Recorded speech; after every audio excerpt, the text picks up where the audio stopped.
Ndugu wanahabari, makanisa 6 ya Ufunuo na Uzima katika mkoa wa Mbeya pia yamefungwa. Hii ni kufuatia tamko la serikali kupitia msajili wa jumuiya za kiraia nchini la kufunga makanisa ya Ufufuo na Uzima na kwamba kutoendelea kufanya shughuli katika matawi yake yote yaliyopo nchini. Hivyo jeshi la polisi mkoa wa Mbeya baada ya kupokea maelekezo hayo tuliweza kufanya ufuatiliaji na kufikia tarehe 5 mwezi wa 6 mwaka 2025 jumla ya makanisa 6 ya Ufufuo na Uzima yaliweza kufungwa katika mkoa wetu wa Mbeya, na haya yalifungwa, moja likiwa katika wilaya Mbalizi, wilaya ya polisi Mbalizi, mawili yakiwa katika wilaya ya Chunya, moja katika wilaya ya Mbeya na nyingine katika wilaya ya Mbarali. Kwa hiyo kufanya jumla na moja katika wilaya ya Kyela, kufanya jumla ya makanisa 6 katika mkoa wetu.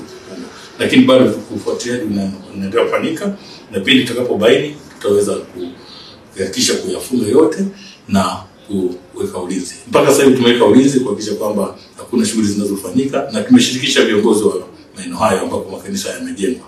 Wataka wananchi na waumini kwa ujumla pamoja na viongozi wa dini wasifanye shughuli ya kuendesha shughuli za kidini katika makanisa haya.